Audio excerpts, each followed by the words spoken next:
नमस्कार दोस्तों, स्वागत है एक नई कथा में। आज हम इस कथा में जानेंगे पांडव एक चिक्रा नामक नगरी में प्रवेश के बारे में। तो चलो वीडियो शुरू करते हैं।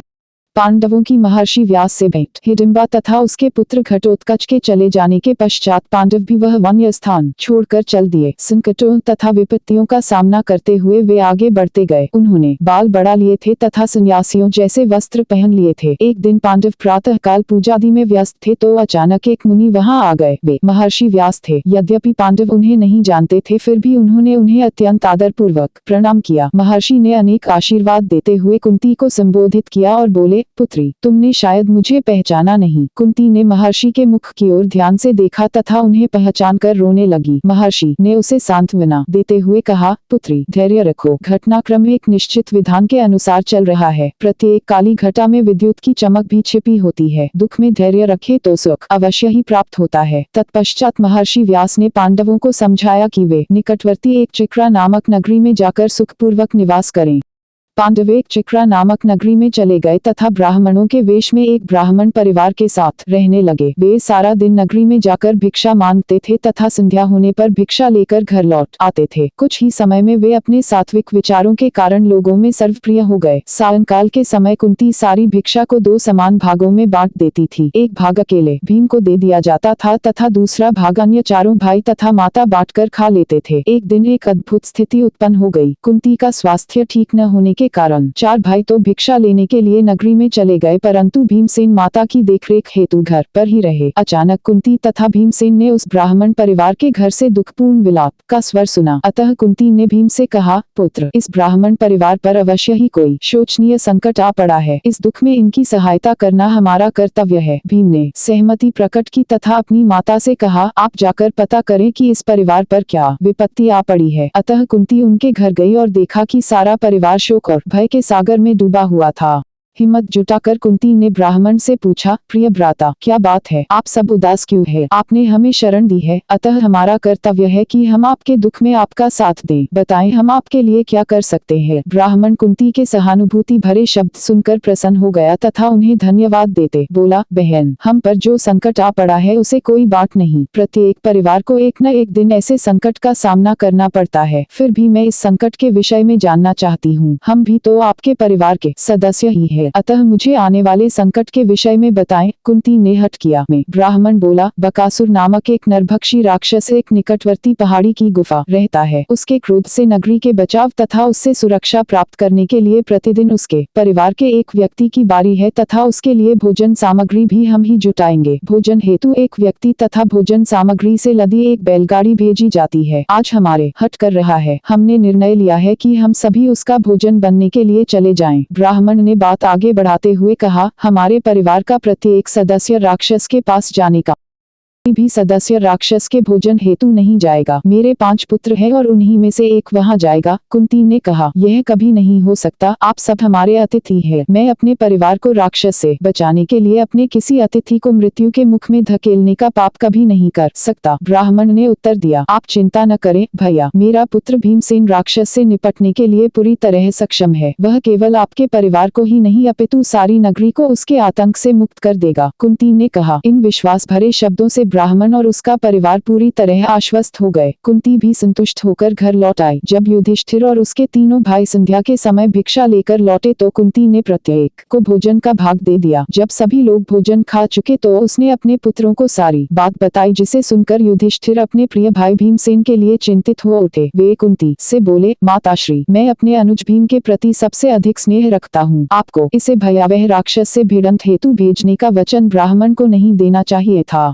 क्या मैं उस पुत्र से बात कर रही हूँ जो मुझे धर्मराज की देन है? पुत्र, इस ब्राह्मण परिवार का हम पर अपार आभार है। यदि हमने कुछ भी न किया तो सारा ब्राह्मण परिवार ही राक्षस के हाथों नष्ट हो जाएगा। हम क्षत्रिय हैं तथा उनकी रक्षा करना हमारा कर्तव्य है। मैं भीम के अजय बल से परिचित हूँ। क्या उसी ने हिडिंब को नहीं मारा था? मेरे इसी पुत्र के भय से तो दुर्योधन की रातों की नींद जाती रही थी। जब एक शिशु के रूप में मेरे हाथों से फिसल कर वह एक चट्टान पर गिरा था तो चट्टान के टुकड़े टुकड़े हो गए थे। कुंती ने तर्क दिया। भीमसेन ने सारी बातें सुनकर कहा, भैया, आप जैसा स्नेह करने वाला बड़ा भाई पाकर मैं गर्व का अनुभव कर रहा हूँ, परंतु आप चिंता न करें, आपका और हमारी माता श्री के आशीर्वाद मेरे साथ है, मैं अवश्य ही बकासुर का अंत कर दूंगा। युधिष्ठिर ने अपनी भूल का अनुभव करके कुंती से क्षमा मांगते हुए कहा, हमें परंतु आप ब्राह्मण से कह दे कि वह हमारे विषय में किसी को न बताए, परिवार का ऋण अवश्य चुकाना चाहिए, मुझे अपने अजय भाई के बल पर पूरा भरोसा है। अगले दिन भीमसेन भोजन सामग्री से भरी हुई बैलगाड़ी लेकर राक्षस के निवास स्थान और चल पड़े। पहाड़ी के निकट पहुंचकर भीमसेन ने बैलों को खोल दिया तथा स्वयं राक्षस का भोजन खाने लगे। पेट भर जाने पर वे गरजते हुए राक्षस को ललकारने लगे।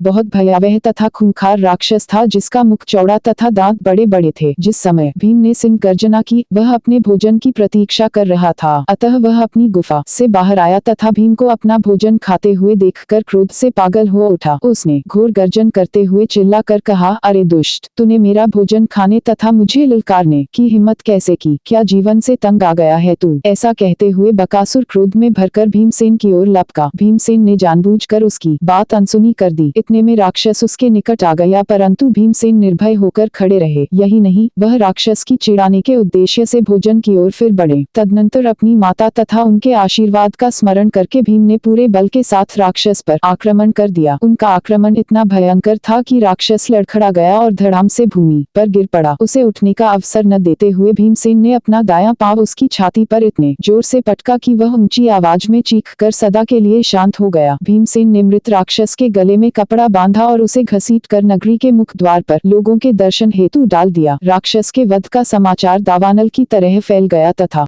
लोग राक्षस के मृत शरीर को देखने के लिए एकत्र हो गए। सारी नगरी में प्रसन्नता को लहर दौड़ गई। लोगों ने सुख की सांस ली, क्योंकि भयानक राक्षस से मुक्ति पाकर लोग अब शांतिपूर्ण वातावरण की आशा करने लगे थे। परंतु लोगों को यह पता नहीं चल रहा था कि उस खूंखार राक्षस का अंत किसने किया था। यद्यपि ब्राह्मण को सब कुछ ज्ञात था, तथापि अपनी शपथ के कारण वह इस भेद को न खोलने के लिए वचनबद्ध था। लोगों को दाल में कुछ काला नजर आया तो वे ब्राह्मण से इस भेद का रहस्योद्घाटन करने का हठ करने लगे। वह अब इस भेद को छिपा नहीं पा रहा था, अतः लाचार होकर ब्राह्मण ने एक झूठी कहानी बनाकर लोगों से कहा, जब मैं और मेरा परिवार अपने दुर्भाग्य पर रो रहे थे तो एक वृद्ध ब्राह्मण ने आकर मेरे घर का द्वार खटखटाया। जब मैं उसे भीतर ले आया तो वह बोला, चिंता मत कीजिए, मैं भोजन सामग्री से भरी गाड़ी लेकर जाऊंगा और अपनी दैवी शक्ति से राक्षस का अंत कर दूंगा। मैं मान गया और वह बैलगाड़ी लेकर राक्षस की गुफा वाली पहाड़ी की ओर चला गया। मुझे विश्वास है कि उसी ने राक्षस को मारा है। ब्राह्मण द्वारा बताई बात सुनकर लोगों को संतोष हो गया तथा वे अपने अपने घरों को गए। बकासुर का वध कोई साधारण घटना नहीं थी। जिस किसी ने भी इसके विषय में और इसे भीमसेन का कारनामा ही माना। अतः कुंती ने अपने बेटों को बुलाकर कहा, पुत्रों, हमें अब यह स्थान छोड़ देना चाहिए, नहीं तो हमारा रहस्य खुल जाएगा। पांचों भाई अपनी माता के सुझाव से सहमत हो गए तथा उन्होंने एक चिक्रा नगरी से शीघ्र ही चले जाने का निर्णय लिया। फिर ब्राह्मण परिवार से विदा लेकर वे वहां से चले गए। रात पड़ने तक पांडव गंगा नदी के तट पर जा पहुंचे। अतः अर्जुन एक दीपिका जलाकर अंधेरे में सबका मार्गदर्शन करने लगे। अचानक उन्हें एक रथ अपनी ओर आता हुआ दिखाई दिया। वे सब भयभीत हो गए कि कहीं किसी ने उन्हें पहचान न लिया हो। में सवार योद्धा ने उन्हें ललकारते हुए कहा, वहीं रुक जाओ, इतनी रात गए इस पवित्र नदी की ओर क्यों बड़े चले आ रहे हो? क्या तुम लोग जानते नहीं कि ये समय यक्षों तथा गंधर्वों के स्नान करने का है? वापस लौट जाओ, अन्यथा प्राणों से हाथ धो बैठोगे। इस ललकार भरी गर्जना को सुनकर पांडव चकित हो गए, यद्यपि उन्हें ज्ञात नहीं था कि रथ में बैठा योद्धा कौन था। रथ में सवार योद्धा गंधर्वों का मुखिया अंगारपर्ण था। वह अपनी पत्नी के साथ गंगा नदी में किलोल कर रहा था। पांडवों को आते हुए देखा तो उसने नदी से निकलकर तथा रथ पर चढ़कर पांडवों को ललकारा था। अर्जुन ने कुछ कदम आगे बढ़कर कहा, श्रीमान जी, हमें ज्ञात नहीं था कि इस समय देवगण इस नदी पर स्नान हेतु आते हैं, परंतु किसी क्षत्रिय योद्धा से बात करने का आपका ढंग अनुचित है। जहाँ तक गंगा मैया का प्रश्न है, यह पवित्र नदी है तथा किसी की वैपरीत्य भी नहीं है। कोई भी किसी भी समय इनकी शरण में आ सकता है। अर्जुन की बात सुनकर गंधर्वराज ने क्रुद्ध होकर गर्जना की, ऐसा लगता है तुम्हें अपने प्राणों से मोह नहीं रहा। मैं अंगपन हूँ और अपनी वीरता तथा शारीरिक बल के लिए विख्यात हूँ। इस नदी के आसपास का वन मेरे स्वभाव मितवा में है। मनुष्य की तो बात ही क्या, देवी जीव भी मेरी अनुमति के बिना यहाँ नहीं आ सकते हैं। अतः मैं तुम्हें वापस लौटकर अपने प्राण बचाने का एक अवसर और देता हूँ, अन्यथा तुम्हें अपनी मूर्खता पर पछताना पड़ जाएगा। गंधर्व के अहंकार शब्द सुनकर अर्जुन का खून खौल उठा, अतः वह अत्यंत गणेश्वर में बोला, एक देवी जीव को झूठे अभियान में सिमरन रखे कि दूसरों को अपने से घटिया और निर्भर समझना बुद्धिमत्ता की बात नहीं होती। यह ब्राह्मण वीरों से सुन नहीं हो गया है। शायद अभी तक आपका पाल वीडियो लोगों से ही पड़ा है, परंतु मैं भी रूम नहीं हूँ, अतः मैं तुम्हें युद्ध के लिए ललकारता हूँ।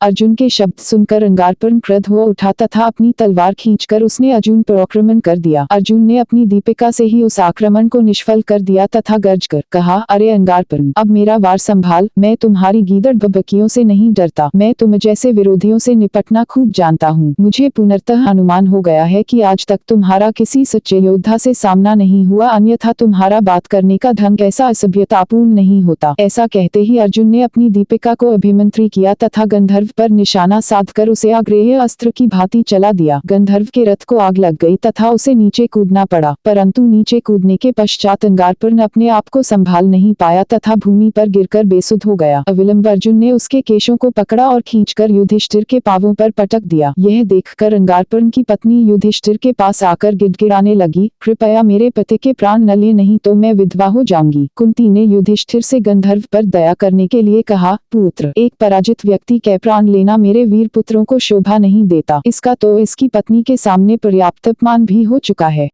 युधिष्ठिर मान गए। अब तक अंगारपर्ण को भी होश आ गया था। पते हुए और अपनी पत्नी को करबोध खड़ी देखकर अत्यंत लज्जित हो गया। तब अर्जुन ने उससे कहा, मेरी पूज्य माताजी ने तुम्हें स्वतंत्र करने का आदेश दे दिया है और हम उनके आदेश की अवज्ञा करने के विषय में सोच भी नहीं सकते, परंतु यह शिक्षा ग्रहण कर लो कि फिर कभी डींगे मत मारना। तुम्हारी भलाई इसी में है कि यहाँ से चले जाओ। अंगारपर्ण ने अपने भाग्य को धन्यवाद देते हुए कहा, कृपया मुझे प्राण दान देने के बदले में मेरी एक तुझे फिर स्वीकार करें। आज के पश्चात आप सबको एक ऐसी दृष्टि प्राप्त हो जाएगी जो चाकसुई कहलाती है। इसे प्राप्त करके आप किसी भी स्थान पर पड़ी किसी भी वस्तु को किसी भी समय स्पष्ट रूप में देखने में समर्थ हो जाएंगे। इसके अतिरिक्त मैं आप में से प्रत्येक योद्धा को 100 दिव्या घोड़े भी अर्पण करता हूँ। वह अभीष्ट रंग को ग्रहण करके अभीष्ट गति से यात्रा करने में समर्थ होंगे। अर्जुन ने कहा है, महान गंधर्व, हम दिव्या दृष्टि का उपहार शहर स्वीकार करते हैं, परंतु हम इस समय घोड़े का स्वीकार करने की स्थिति में नहीं है। आवश्यकता पड़ने पर हम उन्हें भी ले लेंगे। यह सुनकर अगरपुरा प्रसन्न हो गया तथा अपनी पत्नी सहित अपने धाम को प्रस्थान कर गया। ये कथा सुनने के लिए आपका बहुत बहुत धन्यवाद। अगर कथा अच्छी लगी हो तो वीडियो को लाइक, शेयर और चैनल को सब्सक्राइब जरूर करें। कमेंट में राधे राधे जय श्री कृष्णा लिखना ना भूलें।